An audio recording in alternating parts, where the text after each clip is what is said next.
নমস্কার, শুভ সন্ধ্যা। আজকে শনিবার 21শে জুন 2025। বাকচক্রের নতুন পথ চলা বিবেকানন্দ ঘরে ঘরে আজকে 215তম 250 সাপ্তাহিক ধারাবাহিক বক্তৃতামালায় আপনাদের সকলকে সাদর অভ্যর্থনা ও আমন্ত্রণ জানিয়ে আজকে আমাদের অনুষ্ঠান শুরু করছি। আজকের অনুষ্ঠানের বিষয় এবং বক্তা অপরিবর্তিত। বিষয় স্বামী বিবেকানন্দ এবং বক্তা শ্রী তরুণ গোস্বামী, যার পরিচয় নিষ্প্রয়োজন।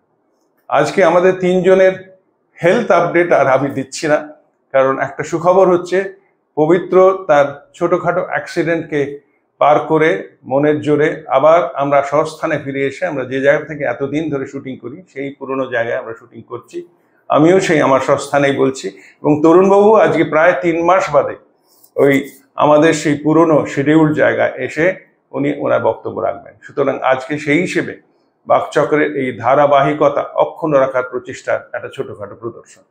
অহেতুক কথা না বাড়িয়ে আসুন আজকে আমাদের বাকচক্রের যে পরিচিত প্রার্থনা সঙ্গীত, রবীন্দ্রসঙ্গীত, যেটাকে আমরা প্রার্থনা সঙ্গীত হিসেবে মেনে নিয়েছি, যেটা গেয়েছেন আমাদের এই বাকচক্রেরই প্রবীণতম সদস্য শ্রী রমেশচন্দ্র বন্দ্যোপাধ্যায়, তার গাওয়া সেই প্রার্থনা সঙ্গীত শুনে আজকে আমাদের অনুষ্ঠান শুরু করছি। নমস্কার, ভালো থাকবেন।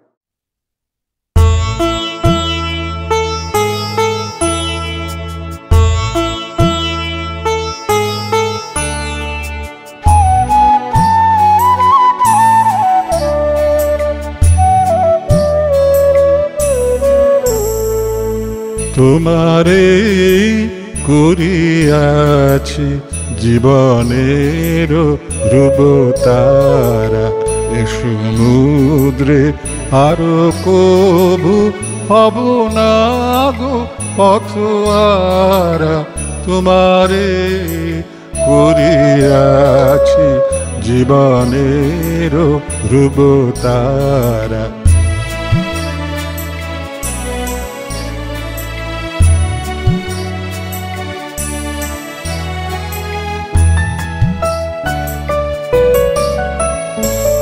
যেথায় আমি যাই না গো তুমি প্রকাশিত থাকো, যেথায় আমি যাই না গো তুমি প্রকাশিত থাকো।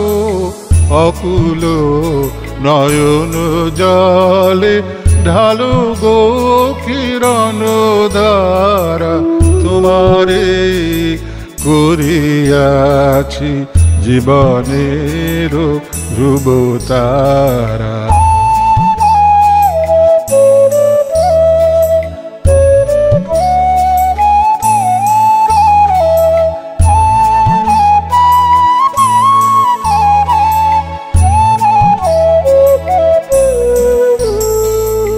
তব মুখ সদা মনে জাগিতেছে সঙ্গপানে, তিলেকো অন্তর হলে নাহিরি কুল কিনারা। তব মুখ সদা মনে জাগিতেছে সঙ্গপানে, তিলেকো অন্তর হলে নাহেরি কুল কিনারা। কখনো বিপথে যদি ভ্রমিতে চায় হৃদি, কখনো বিপথে যদি ভ্রমিতে চায় হৃদি, অমনীয় মুখ হেরি শরমে যে হয় সারা। তোমারে করিয়াছি জীবনের রূপতারা, এ সমুদ্রে আরো কবু হব না গো পথহারা। তোমারে করিয়াছি জীবনের ধ্রুবতারা।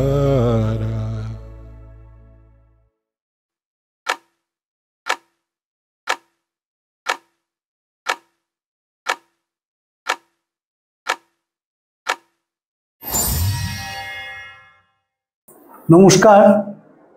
সুজিতদা যেমন বললেন আমরা আবার পুরনো জায়গায় ফিরে এসেছি এবং আলোচনা করব স্বামীজিকে নিয়ে। 1899 সালে যেহেতু চিঠি পড়ছি, স্বামীজি বিদেশে গেছেন, তখন স্বামীজির শরীর একেবারে খুব স্টেডিলি খারাপ হতে শুরু করে এবং স্বামীজির শরীর যা দিচ্ছিল না, এই চিঠিগুলো পড়লে বোঝা যায়। আমাদের দুর্ভাগ্য যে আমরা চিঠি নিয়ে গবেষণা করি না, কিন্তু শরীর যে শরীর, আমরা মুখে যতই বলি ভবের যন্ত্রণা যত দেহ তার অনুগত, শরীর জানে দুঃখ জানে মন তুমি আনন্দে থেকো, কিন্তু শরীর খুব খারাপ হলে মনকে আনন্দে রাখা যায় না। তার প্রধান কারণ হচ্ছে যে মন তো কাজ করে, কিন্তু শরীর সেই কাজটা করে উঠতে পারে না। এই যে না করার যন্ত্রণা, এটি সবসময় আমাদের মাথায় ঘোরে। ফলে দেখবেন যারা খুব কাজের মানুষ, তারা যদি হঠাৎ কোনো কারণে অসুস্থ হয়ে পড়েন, তাদের নিজেদের ওপর একটা ফ্রাস্ট্রেশন তৈরি হয়। তার প্রধান কারণ হচ্ছে যে শরীরটা ছুটতে থাকে কিন্তু মন সায় দেয় না, এবং শরীরের যখন ছোটা বন্ধ হয়ে যায় তখন মন আরও ভেঙে পড়ে। তো স্বামীজি এই চিঠিতে জোসেফিন ম্যাকলাউডকে লিখছেন 3 অগাস্ট 1899, সমুদ্রযাত্রায় বেশ কিছু স্বাস্থ্যোন্নতি হয়েছে। তা ঘটেছে ডাম্বেল নিয়ে ব্যায়াম, মৌসুমি ঝড়ে ঢেউয়ের ওপর স্টিমারের ওলট পালট থেকে। স্বামীজি মনে করতেন যে শরীর খারাপ হলে ফিজিক্যাল এক্সারসাইজ করলে স্বামীজি ভালো থাকবে। এই নিয়ে বহু ডাক্তার বন্ধু আমাকে নানাভাবে উপহাস করতেন যখন কম বয়স ছিল, যেহেতু আমি খুব ডাম্বেল নিয়ে এক্সারসাইজ করতাম। স্বামীজি খুব ছোট বয়স থেকে অম্বিকাচরণ গুহ, মানে গোবর গুহর কাকা, তার আখড়ায় ব্যায়াম করতে শুরু করেন। যখন হিন্দু মেলা হয়েছিল 1876 সালে, স্বামীজি রূপোর প্রজাপতি উপহার পেয়েছিলেন। প্যারালাল বারের খেলা দেখাচ্ছিলেন, রামচন্দ্র দত্ত সেখানে পৌঁছে যাওয়ায় আর প্যারালাল বারের খেলাটি দেখিয়ে উঠতে পারেননি। স্বামীজি খুব সুন্দর জিমনাস্টিক্স করতে পারতেন। একটি অসাধারণ ঘটনা আছে। একদিন রাত্রে স্বামী ব্রহ্মানন্দ এবং রাখালচন্দ্র ঘোষ সিমলার বাড়িতে আছেন। তিনি স্বামীজিকে বললেন, দেখো নরেন, তুমি যেহেতু অনেক দিন আখড়ায় যাও না, তাই তুমি পিকক ডান্স করতে ভুলে গেছো। যে মুহূর্তে এই কথাটি বলা, স্বামীজিদের বাড়ির উঠোনে স্বামীজি পিকক ডান্স করতে শুরু করলেন, মানে হাতে হাঁটতে হবে, এবং স্বামী ব্রহ্মানন্দ পাশে লণ্ঠন নিয়ে দেখলেন যে সেই হাতে হাঁটা ঠিক হচ্ছে কিনা। সেই পিকক ডান্স স্বামীজি করেছিলেন আমেরিকাতে। ফ্রান্সিস লেগেটকে একদিন তিনি ওরকম শূন্যে তুলে হাতে হাঁটছেন এবং পায়ের ওপর ফ্রান্সিস লেগেটের বিশাল শরীর। জোসেফিন ম্যাকলাউড ঘরে আসতেই স্বামীজি পা সরিয়ে নেন এবং লেগেট ধপ করে পড়ে যান। তখন স্বামীজি জোসেফিন ম্যাকলাউডকে বলেন, তুমি পুরুষদের ঘরে কেন দরজায় টোকা দিয়ে এসছো? ফলে বিদেশেও স্বামীজির এক্সারসাইজ বন্ধ হয়নি। উপযুক্ত পোশাক পরে জলে নেমেছেন। শঙ্করী প্রসাদ বসু বলেছেন যে স্বামীজির ছিল ডাঙা, জল এবং আকাশ তিনটের ওপরে আধিপত্য। সুইজারল্যান্ডে হট বেলুন চেড়েছিলেন, গরম বেলুনে তিনি ভ্রমণ করেছিলেন। ডাঙার ওপর তার তো প্রতিপত্তি ছিলই, এবং তিনি জলেও বাইচ খেলেছেন, সাঁতার কেটেছেন। বিদেশেও তার কোনো পরিবর্তন হয়নি। এইখানে স্বামীজি লিখছেন যে সমুদ্রযাত্রা এবং ডাম্বেল নিয়ে এক্সারসাইজ করার ফলে শরীরটা একটু ভালো হয়েছে। স্বামী যখন দ্বিতীয়বার বিদেশে যান, তখন বিদেশি কাগজগুলো লিখতে শুরু করে দুটি জিনিস। এক হচ্ছে প্রফেটের কখনো ডায়াবেটিস হয় না, দুই হচ্ছে স্বামী যখন শরীর এতটা ভাঙছে তখন তিনি প্রফেট নন। তো স্বামী সেটা গ্রাহ্যের মধ্যে আনেননি এবং নিজের জীবন নিজেই যাপন করে গেছেন। ঘোড়ায় চড়েছেন, প্রচুর ব্যায়াম করেছেন, কিন্তু আমাদের দুর্ভাগ্য যে শরীরটা তাড়াতাড়ি ভেঙে যায় এবং মাত্র 39 বছর বয়সে স্বামীজি দেহত্যাগ বা দেহবসান ঘটে। এই চিঠি পড়লে আরেকটা জিনিস দেখা যায় যে স্বামীজি লিখছেন, কিছুদিনের জন্য আমি শূন্যবাদী হয়ে গেছি, কোনো কিছুতেই বিশ্বাস করি না, কোনো কিছুর পরিকল্পনা, কোনো অনুশোচনা, প্রচেষ্টা কিছুই নেই। কাজকর্মের ব্যাপারে কোনো হস্তক্ষেপ না করার নীতি অবলম্বন করেছি। আর হ্যাঁ, জাহাজে আমি যখন তোমার বা ভগবতী গাভীর সমালোচনা করেছি, তখনই মার্গ তোমার পক্ষ নিয়েছে। স্বামীজি আস্তে আস্তে বুঝলেন, স্বামীজির বিখ্যাত কথা আছে যে বড় গাছ থাকলে যেমন ছোট গাছ বাড়তে পারে না, তেমনি নিজেকে সরিয়ে নেওয়াটাই ঠিক। দেখবেন বিদেশ থেকে বহু চিঠি আমরাও আলোচনা করেছি, লিখছেন যে তোমরাই সব ব্যবস্থা করো, আমার ওপর অতটা ভরসা করো না। আবার লিখছেন, আমি লিখবো, আমি টাকা জোগাড় করবো, আমি দৌড়াদৌড়ি করবো, গ্রাহক জোগাড় করবো, তোমরা নামেই সব ভুঁড়িপুর করা খামোখা মহাপুরুষ। এই যে ছোট গাছ বাড়তে পারে না। ধরুন স্বামীজি যদি 80 বছর বাঁচতেন কি হতো? স্বামীজি 80 বছর বাঁচলে স্বামী শারদানন্দজি লীলা প্রসঙ্গ লিখতে পারতেন না, স্বামী ব্রহ্মানন্দজিও নেতৃত্ব দিতে পারতেন না রামকৃষ্ণ ভাব আন্দোলনকে, এবং শারদামণিরও নেতৃত্বদান এইভাবে হতো না যেভাবে তিনি করেছিলেন। তাই জন্য স্বামীজি শরীর তো খারাপ হয়ে যাচ্ছিলই, বুঝতেই পারছিলেন যে আলো বেশি দিন জ্বলবে না, তাই তিনি সব কিছুর থেকে নিজেকে গুটিয়ে নিয়েছিলেন এবং বেলুড় মঠে একটা ছাগল পুষেছিলেন মট্রু বলে, রাজহাঁস দুটো ছিল, তাদের সঙ্গে সারাদিন ছুটে খেলে বেড়াতেন, আর কোনো কিছুর মধ্যে ঢুকতেন না। তার কারণ তিনি দেখেছিলেন যে বাকি সবাইকে এগিয়ে আসতে হবে, তাদের নেতৃত্ব দান করতে হবে, তাদের এগিয়ে আসতে হবে এবং রামকৃষ্ণ ভাব আন্দোলনকে সামনের দিকে নিয়ে যেতে হবে। কিন্তু যে কাজটি তিনি করেছিলেন, যে রামকৃষ্ণ মিশনে তিনি ঠাকুরের আত্মারামের কৌটোটি প্রতিষ্ঠা করেছিলেন এবং সেখানে তিনি একটি অসাধারণ কথা বলেছিলেন যে এখানকার উদ্ভিন্ন 6টা জগৎকে প্লাবিত করবে, মানুষের জীবন গতি পাল্টে দেবে। তার সাথে সাথে কথাও তিনি বলেছিলেন যে আপনার সকলে ঠাকুরের পাদপদ্মে কায়মনোবাক্যে প্রার্থনা করুন যে বহু মহাযুগবতার ঠাকুর বহুকাল ধরে বহুজন হিতায় বহুজন সুখায় পুণ্যক্ষেত্রে অবস্থান করে একে সর্বধর্মের এক অপূর্ব সমন্বয় কেন্দ্র করে রাখেন। এই দ্বিতীয়টি আমরা আস্তে আস্তে ভুলে যাচ্ছি। সর্বধর্ম সমন্বয়ের বদলে অন্য ধর্মের প্রতি বিদ্বেষ এবং ঘৃণা আমাদের তৈরি হচ্ছে, এটা অত্যন্ত দুর্ভাগ্যজনক। এটি রামকৃষ্ণ বিবেকানন্দের দর্শনের পরিপন্থী, কিন্তু সেটি নিয়ে আলোচনার বিষয় নয়, তাই আলোচনা করছি না। আমাদের আলোচনার বিষয় যে স্বামীজি ঠিক জানতেন যে কী করে নিজেকে কখন গুটিয়ে নিতে হয়, আমরা সেটা পারি না। দেখবেন বহু মানুষ আছেন যারা রিটায়ার করে এক জায়গা ছেড়ে অন্য জায়গায় চলে গেছেন, কিন্তু সেই অফিসে তারা মাঝে মাঝেই ফিরে আসেন এবং এখন যিনি অফিসটি চালাচ্ছেন তার সমালোচনা করেন যে অফিসটা ঠিকভাবে চালানো যাচ্ছে না। এটা মানুষের স্বাভাবিক ধর্ম, তাকে কিছুতেই সেই টান থেকে বের করা যায় না। যারা অফিস করেন তারা মনে করেন যে তাঁরাই শ্রেষ্ঠভাবে চালিয়েছেন, তার যারা পরে আসেন তারা করতে পারেন না। এটা ভারতবর্ষে ভীষণ হয়। আমরা এসেই কি করি, আমাদের পূর্বসূরীরা যে কাজ করেছেন সেটাকে নস্যাৎ করে দিই। তার থেকে যে ভালো কিছু করতে পারি তা না, কিন্তু এটা আমাদের স্বভাব, আমাদের অভ্যেস। কিন্তু বিবেকানন্দ জানতেন যে কখন বন্ধ করতে হয় কাজ। জীবনের সবচেয়ে বড় শিক্ষা হচ্ছে, স্বামী লোকেশ্বরানন্দজি বলতেন যে রঙ্গমঞ্চে প্রবেশ এবং প্রস্থান। প্রবেশটা যেমন আমাদের হাতে থাকে না, আমরা পৃথিবীতে এসে পড়ি, তেমনি প্রস্থানটাও কখন করব সেটা নিজে ঠিক করে নিতে হয়। জর্জ বার্নার্ড শর একটি চমৎকার কথা আছে, এই প্রসঙ্গে বলি, যদিও তার সঙ্গে কাজ গুটিয়ে নেওয়ার কোনো ব্যাপার নেই, কিন্তু অন্য একটি বিষয় আছে। জর্জ বার্নার্ড শর বলেছিলেন, anybody can become angry, that is not difficult, but to be angry with the right person for the right purpose in the right way is not so easy. রাখতে সবাই পারে, সঠিক সময় সঠিক মানুষের উপর সঠিকভাবে রাগ প্রকাশ করাটা খুব কঠিন। ঠিক সেইভাবে কখন আমি কাজ গুটিয়ে নেব। কাজ গুটিয়ে নেওয়া মানে অনেকেই বলেন যে পালিয়ে যাওয়া, এসকেপিজম। অনেকে বলেন যে এটা তো কর্মযোগের পরিপন্থী, যে মানুষটি সারা জীবন কর্মের কথা বললেন তিনি কাজ থেকে গুটিয়ে নিচ্ছেন। এটা কি ঠিক?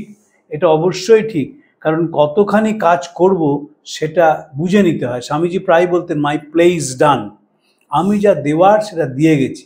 বলছেন যে আমি করে গেলাম, তোরা শুধু দাগা বুলিয়ে যা। এই যে আমি করে গেলাম মানে আমি যা দেবার সেটা দিয়ে গেছি। বহু মানুষ আমাকে বলেন যে স্বামীজি 39 বছরের থেকে 80 বছর বাঁচতেন, আরও বেশি পৃথিবীকে দিতে পারতেন। আমি সেটা বিশ্বাস করি না। স্বামীজির 39 মানে আসলে 93। আমার যেটা দুঃখ সেটা হচ্ছে, যেহেতু গুডউইন ছিলেন না, দ্বিতীয়বার পাশ্চাত্যে গিয়ে এই যে 170টা বক্তৃতা দিলেন, একটা বক্তৃতা আমরা গোটা পাই না। গুডউইন ছিলেন বলে আমরা lecture from Colombo to Almora পাই। দ্বিতীয়বার বিদেশ যাত্রার সময় যদি গুডউইন থাকতেন, তাহলে বিভিন্ন বিশ্ববিদ্যালয়ে যে স্বামীজি বক্তৃতাগুলো দিয়েছিলেন এবং আসার আগে ক্যালিফোর্নিয়া ইনস্টিটিউট অফ টেকনোলজিতে গিয়েছিলেন, ক্যালটেক, সেইটার কি বলেছিলেন না বলেছেন আমরা জানতে পারতাম, কিন্তু সেটা আমরা পেলাম না। আমাদের দুর্ভাগ্য, সেইখানেই আমার দুর্ভাগ্য। স্বামীজি 39-এর বদলে 45-এ অবধি বাঁচলে আরও বেশি মানুষকে দিতে পারতেন বলে আমি মনে করি না, কারণ যা দাওয়ার তিনি তা দিয়ে গেছেন। বুদ্ধদেব 80 বছর বেঁচে ছিলেন, 40 বছর সাধনা করেন, আর 40 বছর সেই সাধনার যে ফল তিনি তা বিতরণ করেছিলেন। তিনি একমাত্র অনেক বেশি দিন বাঁচেন। শঙ্করাচার্য, যীশুখ্রিস্ট কেউই বেশি দিন বাঁচেননি। শ্রীরামকৃষ্ণের জীবিতকাল মাত্র 50 বছর, কিন্তু তার মধ্যে যা দেওয়ার তারা দিয়ে গিয়েছিলেন। বিবেকানন্দ বুঝেছিলেন যে তার আর নতুন করে দেওয়ার কিছু নেই। তাছাড়া বিবেকানন্দ আরেকটা জিনিস বুঝেছিলেন যে শরীরটা খুব তাড়াতাড়ি ভাঙছে, এবং জানতেন এই বলছেন যে ডায়াবেটিস যখন ধরা পড়ে তখন বলেছিলেন এটা আমার বংশগত রোগ, এই রোগেই মৃত্যু, আমি সেটা জানি। বুঝতে পারছেন ডেটোরিয়েশন কাকে বলে? খুব তাড়াতাড়ি ডেটোরিয়েট করছিলেন। তাই তো হয়, তখনকার দিনে আনট্রিটেড ডায়াবেটিস, এখনকার এত ওষুধ সত্ত্বেও মাসেল ওয়েস্টিং হয়, আর তখন তো মানে একবারে হু করে ডেটোরিয়েশন হতো। দেখবেন স্বামীজি তাই ভালো থাকতেন ঠান্ডার দেশে গেলে, কারণ ডায়াবেটিসের ভিতর থেকে আর গরম হয়, সেটা ঠান্ডার দেশে গেলে স্বামীজি খুব ভালো থাকতেন। হিমালয়তে ভালো ছিলেন। এই যে সমুদ্রযাত্রাকে স্বামীজির শরীর ভীষণ খারাপ হয়ে পড়ে গিয়েছিল। তারপর আস্তে আস্তে জাহাজে যেতে যেতে শরীরটা একটু ভালো হয়, এবং শরীরটা যখন বিলেতে গিয়ে পৌঁছন তখন আরও বেশি ভালো হয়। আমেরিকায় যখন যান তখন আরও বেশি ভালো হয়, এবং সেখানে স্বামীজিকে ম্যাগনেট থেরাপি করা হয়। তখন সবাই পৃথিবীতে আর ধারণা এসছে যে দুটো ম্যাগনেট ঘষাঘষি করে যদি বুকের ওপর লাগানো যায় তাহলে সেটা ডায়াবেটিস সুস্থ করে দেয়। তো স্বামীজি বলছেন কিছুই হলো না, মাঝখান থেকে বুকের ছাল বাকল উঠে গেল সেই ম্যাগনেট ঘষেছে বলে। নানাভাবে শরীরটাকে স্বামীজি দেখেছিলেন। কখনো অনশন, কখনো অর্ধাসন স্বামীজির আরও কষ্ট বাড়িয়ে দিয়েছিল। বরানগর মঠে কিছুই খাবার জুটত না। অনেকে বেশি মনে করেন যে স্বামীজিকে ইলিশ মাছ খেয়ে মারা গিয়েছিলেন। আমাকে বহু লোক বলেন, আমি তখন জিজ্ঞেস করে, আচ্ছা বলুন তো, যাঁরা বলছেন ইলিশ মাছ খেয়ে স্বামীজি মারা গেলেন, কটা টুকরো খেয়েছিলেন সেদিন? গোটা মাছ তো খাননি। গোটা মাছ তো খেয়ে ফেলেননি, দুটো মাছ এসেছিল, তাতে মঠের সবাই খেয়েছিলেন, স্বামীজি হয়তো 2-4 টুকরো খেয়েছিলেন। ইলিশ মাছে মারা যাননি। ওই মারা যাওয়ার পরে স্বামী ভূপেন্দ্রনাথ দত্ত তার মাকে যেটা বলেছিলেন সেটাই ঠিক কথা। ভুবনেশ্বরী যখন বললেন শরীর তো বেশ ভালো ছিল, হঠাৎ কি হলো? তখন ভূপেন্দ্রনাথ বললেন বাবার যে ব্যারাম সেই ব্যারাম হলো। বিশ্বনাথ দত্ত সেরিব্রাল স্ট্রোকে মারা যান। যেদিন তিনি মারা যান তার পরের দিন স্বামীজির জন্য কোণে দেখতে যাওয়ার কথা। একবারে পোশাক কি পরের দিন পরবেন ঠিক করেছেন, কোর্ট থেকে ফিরেছেন, জলখাবার খেয়েছেন, জলখাবার খাওয়ার পর শরীর অস্বস্তি হতে শুরু করে, ঘাম দিতে শুরু করে। ভুবনেশ্বরী বারবার পাখায় বাতাস করতে লাগেন, এবং এবং আস্তে আস্তে বিশ্বনাথের শরীরটা বেশি খারাপ হয় এবং তিনি মৃত্যুর কোলে ঢলে পড়েন। তো স্বামীজিরও ঠিক তাই হয়েছিল। স্বামী শারদানন্দজি নিবেদিতাকে 2 লাইনে লিখলেন, he is no more, he went to bed at 9 PM, never to rise again. ওই 9টায় শুতে গেলেন, তারপর তার স্ট্রোক হলো। যে কারণে স্বামীজি যখন পরের দিন শরীরটা দেখা যায় যে নিশ্চিন্তে ঘুমাচ্ছেন। যাদের সাডেন হার্ট অ্যাটাক হয় ডায়াবেটিসের পরে, তারা দেখা যায় যে নিশ্চিন্তে নিদ্রা গেছেন। তো স্বামীজিরও তাই হয়েছিল। স্বামীজি বারবার বলতেন, I shall never live to see 40। 40 বছরও স্বামীজি বাঁচেননি, 39 বছর কয়েক মাস স্বামীজি বেঁচেছিলেন, এবং তার মধ্যেই তিনি কাজ করে গেলেন। সুচিত্রা স্বামীজির প্রতি খুব দুর্বলতা আছে, এবং বিশেষ দুর্বলতা স্বামীজির অসুস্থতার প্রতি। তো কালকেই বলছিলেন যে এত পরিশ্রম করেছেন। একটা উদাহরণ দিলেন যে কন্যাকুমারীতে গিয়ে স্বামীজি সাঁতরে একটি টিলার ওপর গিয়ে 3 দিন ধ্যান করেছিলেন। এখন যখন কন্যাকুমারী আপনি বেড়াতে যান তখন নৌকা করে যাওয়া যায়, সেখানে গিয়ে সুন্দর একটা মন্দির হয়েছে, সেখানে বসা যায় ইত্যাদি। স্বামী যখন গিয়েছিলেন তখন তো কিছুই নেই, তখন উত্তাল সমুদ্র। সেই উত্তাল সমুদ্র পার করে স্বামীজি গিয়ে সেখানে ধ্যান করেছিলেন। যখন প্রথমবার বিদেশ থেকে ফেরেন, রাজস্থানে যখন যান, জায়গায় জায়গায় হাতি থেকে নামিয়ে তাকে সম্বর্ধনা জানানো হয়েছিল। হাতির ওপর বারবার উঠতে নামতে হয়েছিল, শরীর তখন একেবারেই ভালো নেই, মানুষের মুখ চেয়ে এগুলো স্বামীজি করতে হয়েছিল। যখন ভারতবর্ষ ভ্রমণ করেছেন, এটা ঠিক নয় যে স্বামীজি পুরো পায়ে হেঁটে ভারতবর্ষ ঘুরেছিলেন। স্বামীজি ভারতবর্ষ প্রথম কথা পুরোটা ঘোরেননি। তিনি পূর্ববঙ্গে গিয়েছিলেন দ্বিতীয়বার বিদেশ থেকে ফিরে আসার পর। তিনি পশ্চিমবঙ্গও অনেকটা ঘোরেননি, কামারপুকুর জয়রামবাটি কোনো দিন যাননি। কিন্তু তিনি যেটা করেছিলেন সেটা হচ্ছে তিনি খুব ভালো করে দক্ষিণ ভারত ঘুরেছিলেন, মধ্য ভারত ঘুরেছিলেন, উত্তর ভারত ঘুরেছিলেন, গুজরাট এবং মহারাষ্ট্র পশ্চিম ভারত ঘুরেছিলেন, এবং সেটায় কখনো ট্রেনে কখনো হেঁটে এইসবে তিনি ভারতবর্ষটাকে দেখেছিলেন বলেই ভারতবর্ষের যে অন্তরাত্মা সেটি আবিষ্কার করতে পেরেছিলেন। ভারতবর্ষকে যদি আবিষ্কার করতে হয় তাহলে ভারতবর্ষকে ঘুরে দেখা ছাড়া কোনো উপায় নেই, কারণ এত বৈচিত্র্য আর পৃথিবীতে কোথাও নেই। একদিকে পাহাড় ঘেরা দেশ, তারপরই সমতল ভূমি, তারপরই গরম, তারপরই সমুদ্র। এই ধর পশ্চিমবঙ্গের দিকেই যদি তাকান, একসঙ্গে স্নো পিক মাউন্টেন বা স্নো ক্ল্যাড মাউন্টেন এবং সমুদ্র একসঙ্গে কোথাও দেখা যায় না, কিন্তু পশ্চিমবঙ্গে আছে। তেমনি বিভিন্ন জায়গায় ভারতবর্ষে যে প্রাকৃতিক বৈচিত্র্য, খাদ্যাভ্যাসের বৈচিত্র্য, মানুষের বৈচিত্র্য, পোশাকের বৈচিত্র্য, এটি দেখবার মতন। শুধু তাই না, আমার দেখার সৌভাগ্য হয়েছিল উড়িষ্যা এবং রাজস্থান, এটা হচ্ছে রঙের দেশ। এত রকমের রং, এত রকমের আলপনা, এত রকমের ঘর সাজানো, সে কল্পনা করা যায় না। বিহারেও কয়েকটি জায়গায় সেরকম আছে, তারা ঘরগুলিকে অপূর্ব আলপনা দিয়ে সাজিয়ে রাখে। তো স্বামীজি সেগুলো দেখেছিলেন এবং সবকটাই at the cost of his health. তিনি ভারতবর্ষকে চিনবেন বলে ভারতবর্ষ ঘুরে বেরিয়েছিলেন এবং বিদেশেও যখন যান, হরিদাস বিহারীদাস দেশাইকে চিঠি লেখেন, আমি কিন্তু কোনো মৌজ করতে আসিনি, দেশটাকে দেখতে এসেছি। এবং তার কথা ছিল যে দেশটাকে, ভারতবর্ষকে তুলে ধরা।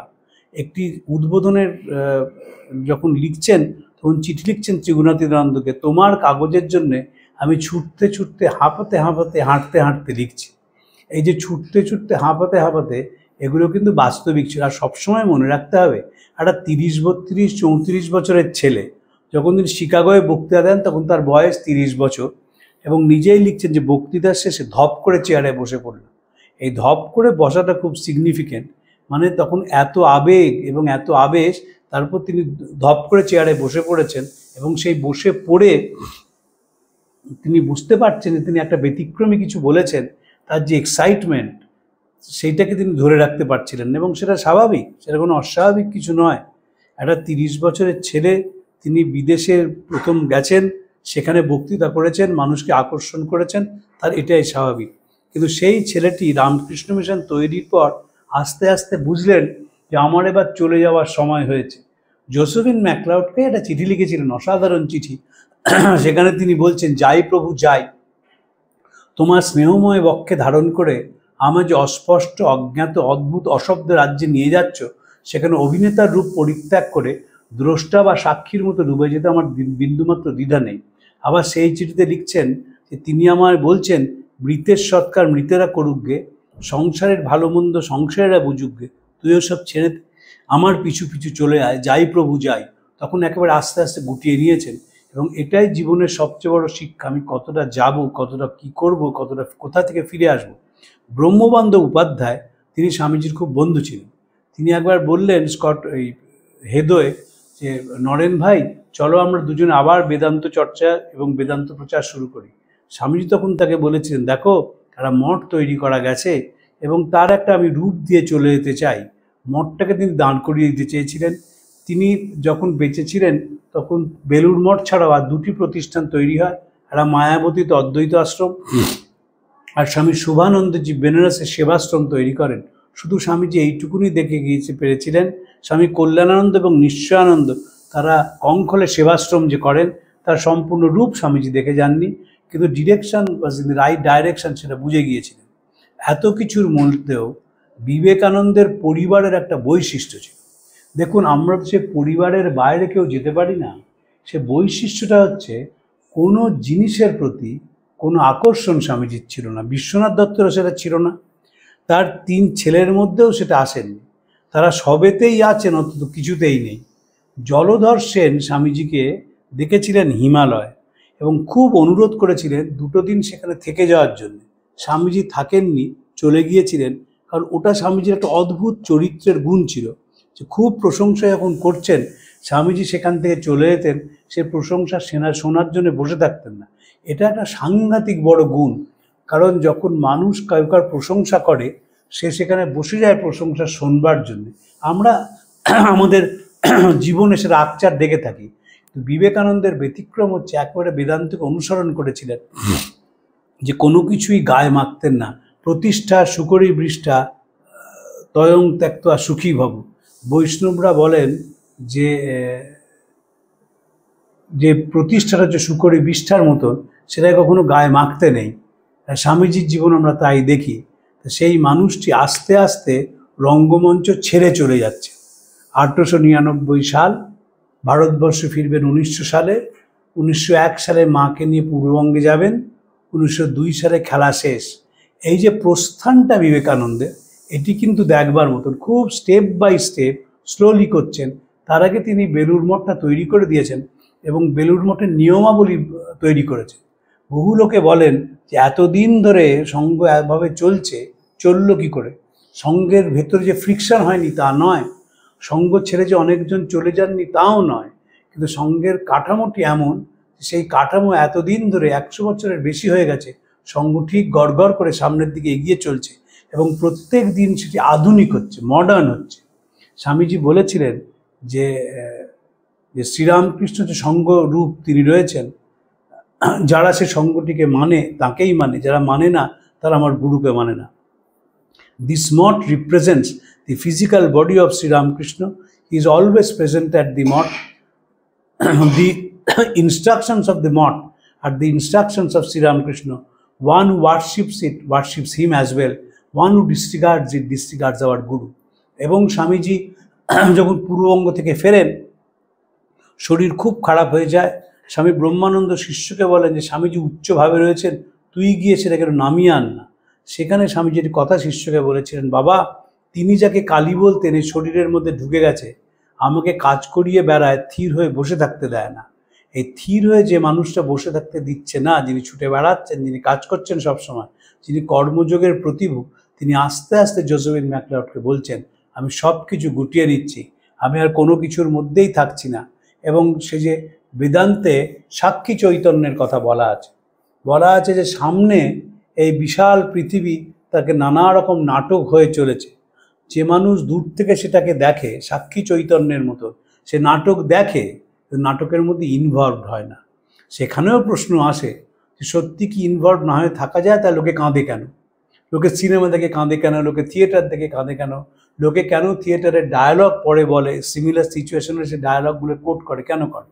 ফলে ইনভলভ হতেই হয়, কিন্তু দেখা যায় যে আমি কতটা ইনভলভ। এই শরীর ধারণ করলে তাকে সংসার করতে হয়। আমি এ কথা বলাতে সকলে খুব রেগে যান, অনেক সাধু রেগে যান, কই আমরা তো সংসার করি না। নিশ্চয়ই করেন, নিশ্চয়ই করেন। আমরা ছোট সংসার করি, আপনি বড় সংসার করেন। আপনি যখন স্কুল চালান তখন ওই 1200 বাচ্চাই হচ্ছে আপনি চালাচ্ছেন। তারা কি, কার জ্বর হয়েছে, কে কীরকম রেজাল্ট করেছে, কে দুর্বল কে সবল, আপনি দেখেন। ওটা সংসার নয়। আপনি বাড়ি থাকলে এই কাজ করতেন নাকি? আপনি কি বাড়িতে থাকলে রোজ বাজারে যেতেন? সেবা প্রতিষ্ঠানে যে স্বামীজিরা আছেন তারা প্রত্যেক দিন ল্যান্ডজন মার্কেটে যান, বাজার করতে যান, কারণ রোগীরা সেই খাবেন, তাই তো খাবার দিতে হবে। কে কি মাছ খাবেন, কে কি তরকারি খাবেন, তারা সব হিসেব করেন। ফলে সংসার এই শরীর ধারণ করলেই সংসার করতে হয়। আমি একেবারে হিমালয়তে দেখেছি যে শীতের জন্যে সাধুরা আলু স্টোর করেন, সেখানে একটি কুকুর পোষেন এবং সেই থালা বাটি পরিষ্কার করে নিজেরাই করছেন, একাই করছেন, কিন্তু সংসার করছেন। সংসারের বাইরে কেউ নয়, কেউ হতে পারে না। আপনি বলতে পারেন আমি তো করি না, কেউ আপনার হয়ে করে দেয়। আপনি নিজে বাজারে যাচ্ছেন না, কাউকে পাওয়ার অফ অ্যাটর্নি দিন যে বাজারটা আপনার করে দিচ্ছে, মানে কেউ করছে তো। আপনি পোশাক কিনছেন না, কেউ আপনার পোশাক কিনে দিচ্ছে, তার মানে সেই পোশাকটা আপনি পরছেন তো। ফলে সংসারটা করতেই হয়। বিবেকানন্দও সংসার করেছেন, এই বেলুড় মঠ বিরাট সংসার প্রতিষ্ঠা করেছেন এবং রামকৃষ্ণের নামে সেই সঙ্ঘ তৈরি করেছেন। তারপর আস্তে আস্তে নিজেকে সরিয়ে নিচ্ছেন, বুঝে গেছেন যে আমাকে এবার চলে যেতে হবে, খেলামোড় হইয়াছে শেষ। শিব শিব আবি পার করো মেরা নাইয়া, বিখ্যাত কথা তিনি জোসেফিন ম্যাকলিওডকে লিখেছিলেন। আমি সব তল্পা গুটিয়ে এখন পাড়ে বসে রয়েছি, নৌকা এলেই সে নৌকা ধরে চলে যাব। জীবনটাই তাই। জীবনটা যে মানুষ বুঝতে পারে যে আমি কতটা যাব আর কতটা যাব না, সেই মানুষই সুখীতম মানুষ। আর না হলে সে শ্রীরামকৃষ্ণ গল্প করছেন যে শরীর চলে যাচ্ছে, কর্তাও বলছেন ওরে তেলটা নিভিয়ে দে, খরচ কমবে। তো এই যে সংসারের মধ্যে ডুবে থাকা, ছোট সংসারের মধ্যে ডুবে থাকা, তার থেকে মানুষ বেরোতে পারে না। কিন্তু যারা বেরিয়ে যেতে পারে তাদেরই যথার্থ মানসিক শিক্ষাটা হয়েছে। বিবেকানন্দের অবশ্যই সেই শিক্ষা হয়েছিল, তাই তিনি শরীরটাকে যখন ভালো করেছেন তখন বলছেন যে দুবেলা ডাম্বেল কষি শরীরটা খুব ভালো। আবার তিনি চিঠিতে লিখছেন যে সব বিষয়ে আমি চরমপন্থী, স্বাস্থ্যের বিষয়ে তাই। হয় আমি লৌহদৃঢ় বৃষণ্যয় অসীম বলশালী, নতুবা একেবারে মৃত্যুপথযাত্রী, ভগ্ন দেহ ভগ্ন শরীর। ফলে দুটোই বিবেকানন্দ দেখেছেন। অসাধারণ সুন্দর চেহারা সেটা দেখেছেন, এবং চিঠিতে লিখছেন আলাসিঙ্গা পেরুমলকে, সবাই বলল এই সুন্দরমুখ সন্ন্যাসী শিকাগোয় প্রথম দিন সবচেয়ে ভালো বক্তৃতা করেছেন। সেই সুন্দরমুখ সন্ন্যাসীরাও স্বামীজি লিখতে ভোলেননি। সবাই যে তাকে প্রশংসা করেছেন। ফ্রান্সিস লেগেটের বাড়ির কাজের লোক বলেছিলেন, আপনি যাই বলুন, আপনি যে কোনো পোশাকের আড়ালে আসলে আপনি হচ্ছেন একজন রাজা। রোমারোলা তার বিখ্যাত গ্রন্থ বিবেকানন্দের উপর তাদের লিখছেন, among its flotsam and jetsam he was nothing but a nameless sannyasi with a saffron robe among a thousand others, but the fires of genius burned in his eyes, he was a prince despite all disguise. তিনি ছিলেন রাজা। সেই রাজা যখন রঙ্গমঞ্চ ছাড়ে, সেই রঙ্গমঞ্চ ছাড়ার মধ্যেও একটা নিজস্বতা থাকে, সেই রঙ্গমঞ্চ ছাড়ার মধ্যেও একটা ছন্দ থাকে, একটা গতি থাকে। তাই জন্য যেদিন তার শরীর চলে যায়, সেদিন দুই প্রিয় বন্ধু স্বামী ব্রহ্মানন্দ এবং স্বামী শারদানন্দ কেউ মঠে নেই, তারা কলকাতায় বলরাম বসুর বাড়িতে আছেন। সবার অলক্ষ্যে তিনি রঙ্গমঞ্চ ছেড়ে চলে গেলেন, এবং তিনি যা দিয়ে গেলেন সেটা বহুদিনের খাবার। লিখল sedition committee, Vivekananda after death has become more dangerous than when he was alive. আরও ভয়ঙ্কর তিনি হয়ে উঠেছেন। তিনি ছড়িয়ে পড়ছেন মানুষের মনে, মানুষকে কাজে উদ্বুদ্ধ করছেন। এমন হইতে পারে যে আমি হয়তো বুঝিব এই দেহের বাইরে যাওয়া বা দেহকে জীর্ণ বস্ত্রের ন্যায় পরিত্যাগ করাই আমার পক্ষে হিতকর, কিন্তু আমি কোনোদিন কর্ম হইতে ক্ষান্ত হইব না। যতদিন না পৃথিবীর মানুষ ঈশ্বরের সহিত একত্ব অনুভব করিতেছে, ততদিন আমি সর্বত্র মানুষের মনে প্রেরণা যোগাইতে থাকিব। এই যে বিবেকানন্দের গোটা জীবন, যে জীবন মানুষকে প্রেরণা জুগিয়েছে কাজের, সেবার, মানুষকে আপন করে নেওয়ার, নিঃস্বার্থ ভালোবাসা, সেই আগুন ধিক ধিক করে এখনও জ্বলছে। এবং বহু মানুষ বিবেকানন্দের দ্বারা অনুপ্রাণিত হয়ে মানুষের সেবা করে নিজেদের জীবন কৃতার্থ এবং ধন্য করছেন। আপনাদের নমস্কার জানিয়ে আজকে শেষ করছি। পরের দিন অন্য একটি বিষয়ে আলোচনা করব। প্রাণারাম প্রাণারাম প্রাণারাম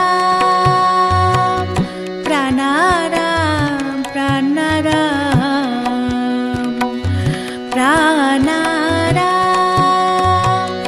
কি যেন লুকানো নামে তাই মিষ্ট এত তব নাম। প্রাণারাম প্রাণারাম প্রাণারাম প্রাণারাম প্রাণারাম।